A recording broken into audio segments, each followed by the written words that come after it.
So mapagpalang umaga po muli sa ating lahat. Andito na naman po tayo sa ating morning devotion. At ang title po ng ating pag-aaralan ngayon ay Praying Friends. So ang ating text po ay mula po sa 1 Thessalonians 5:25. So napakaikli lang siya. Ano po ang sabi po dito ni Apostle Paul sa mga taga-Thessalonica? Brothers and sisters, pray for us. Sa Tagalog naman po, ang sabi niya, mga kapatid, ipanalangin din ninyo kami. Napaka-iksi lang po ano. So, basahin po natin dito sa ating Our Daily Bread. So sabi nung author dito, nag-meet sila ng friend niya for lunch. Friend na matagal na niyang hindi nakikita. Ano po. At after nila mag-lunch, nilabas nung friend niya yung notes niya from previous previous date, friendly date nila. At andun yung lahat ng mga list ng mga prayer request na naibanggit niya dun sa kaibigan niya, ano po. At ngayon tinatanong niya kung isa-isa kung alin dun yung mga nasagot na, alin yung mga kailangan niyang ipag-pray pa. So mula nung ilang months nang nakalipas na date nila, up to that moment ay pinagpipray pala siya ng friend niya constantly. So isa-isa nilang tinignan kung ano yung mga nasagot na, may mga update, ganyan. At pinag-usapan din nila kung ano yung mga prayer request din nung kaibigan niya. So sobrang na-encourage siya, no? At blessed na blessed yung author na nagsulat nito dun sa kaibigan niya na sabi nga niya na the best friend that we can have is a praying friend. Ano po? It's very encouraging. At sabi nga niya dito, the Apostle Paul had a praying relationship with the churches he served, including the one in Thessalonica. He thanked God for the faith, love, and hope of the people. So mababasa po natin yan sa 1 Thessalonians 1:2-3. Ang sabi po doon, 1 Thessalonians 1:2-3, sabi po ni Apostle Paul, we always thank God for all of you and continually mention you in our prayers. We remember before our God and Father your work produced by faith, your labor prompted by love, and your endurance inspired by hope in our Lord Jesus Christ. So napakasarap po na siguro nung binabasa ito ng mga Thessalonians ay talagang galak na galak sila na sabi ni Apostol Pablo, we always thank God for all of you and continually mention you in our prayers.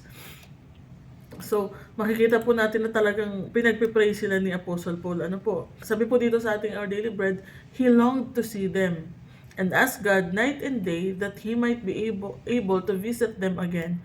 Mababasa naman po natin yan sa 1 Thessalonians chapter 3, verses 10-11. Sabi po ni Apostle Paul sa kanyang sulat, night and day, we pray most earnestly that we may see you again and supply what is lacking in your faith. Now may our God and Father Himself and our Lord Jesus clear the way for us to come to you. Amen. So, malinaw po na sinabi doon ni Apostle Paul, night and day we pray most earnestly that we may see you again.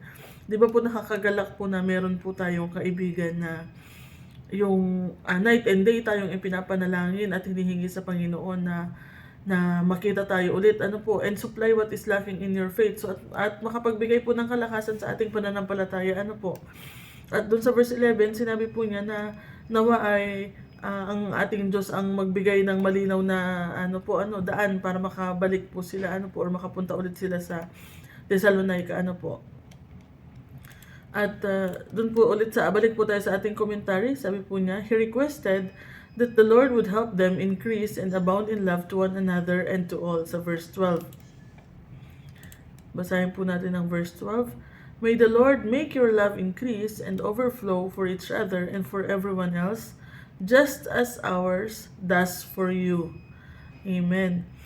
So pinapanalangin po ni Apostle Paul na mag-abound ang kanilang pag-ibig sa isa't isa, mag-overflow, katulad daw ng pagmamahal nila Apostle Paul dun sa mga taga-Thessalonica.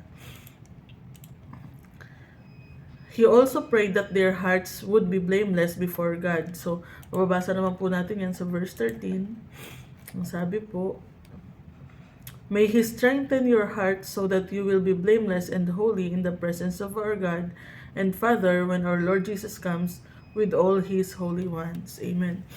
So, hinihingi niya yung kalakasan ng kanilang mga puso. Ano po? Na para sila po ay maging blameless and holy sa pagbabalik ng ating Panginoon. Ano po? Sa time na sila ay haharap sa ating Ama. They must have been encouraged as they read about Paul's concerns and prayers for them. Paul knew, too, his own need for God's presence and power and pleaded, "Brethren, pray for us." Yun nga po sa chapter 5, verse 25 na nabasa po natin. Ano po? So, napakaganda po nung friendship or yung relationship po ni Paul dun sa mga taga-Thessalonica. Ano po? Constantly ay ipinapanalangin niya yung mga mananampalataya doon, ang mga Thessalonians. At humingi din siya ng panalangin ano po para sa kanila mismo. So sa atin po mga kapatid bilang mga mananampalataya, di ba po napakasarap sa pakiramdam na merong magsasabi sa atin na, kapatid, I am praying for you, I prayed for you, I'm constantly praying for you, kasama ka lagi sa aking panalangin. Yung mga ganun po ba? At napakasarap po na meron tayong kapatid na isa-isang tinitingnan yung ating mga prayer request, nag-a-update sa atin kung nasagot ba or hindi, ano po. So, kung meron po tayong mga kaibigan na ganun, mga kapatid na ganun, we are so blessed, ano po. Sabi nga dito ng author sa Our Daily Bread, ano po, the best kind of friend is a praying friend. So, ipagpasalamat po natin sa Panginoon kung meron po tayong mga ganung kaibigan, ano po. At napakahalaga din po na ipanalangin natin na sila man ay ma-bless sa pamamagitan natin, ano po. So, dapat two-way, ano po. Katulad nga po dito kila Paul at sa mga Thessalonians, ano po, pinapanalangin niya lagi yung mga Thessalonians, and at the same time, siya din ay humihingi ng panalangin, ano po. So, magpasalamat tayo sa Panginoon kung meron tayong mga ganitong kaibigan, at kung wala, let us be that friend who prays for our friends, ano po. At malaking kagalakan po sa mga kaibigan natin, sila ay magpupuri at magpapasalamat sa Panginoon kung meron silang mga kaibigan na nananalangin para sa kanila. And once na meron pong nagsimula ng ganyan, mga kapatid, everyone will follow. So, kung wala po tayong kaibigan na ganyan, let us start with ourselves. Ipag-pray po natin ang ating mga kaibigan, ang ating mga mahal sa buhay, yung kanilang mga concerns, ilapit natin sa Panginoon.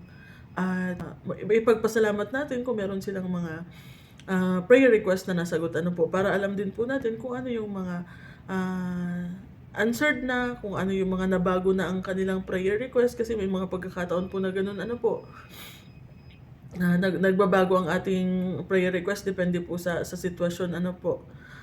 For example, yung may mga pinagpipray po tayo na matagal na financial need for surgery, tapos hindi po natin na-update na operahan na pala ang prayer natin for surgery pa rin. Yung mga ganun po ba? So, ang kailangan naman niya na prayer ay for recovery, ano po. So, ugaliin po natin na ipanalangin. Let us make a list of the prayer request of our friends, ano po, at ipanalangin po natin isa-isa at mag-update tayo sa kanila upang sila man po ay ma-encourage din sila na magsimula ng ganun din po, ano. So, be the praying friend. Kung wala po kayong kaibigan na ganun, start to be the praying friend. At kung meron, let us praise God for giving us a praying friend. So, nawa mga kapatid, bawat isa sa atin ay maging kaibigan na mapanalanginin. So, nawa ito po ay nagsilbing kalakasan sa inyo, at tayo po ay manalangin. Hallelujah. Thank you, Lord, for your words. Thank you for the reminder, Panginoon, na patuloy nga po kaming magpanalanginan sa isa't isa, Panginoon. Salamat po sa patuloy na pagtuturo sa amin, Panginoon. At dalangin namin, Panginoon, na turuan niyo po ang bawat isa, Panginoon, to be the praying friend, Panginoon. Magsimula po nawa sa amin, Panginoon, ang pagiging mapanalanginin, Panginoon.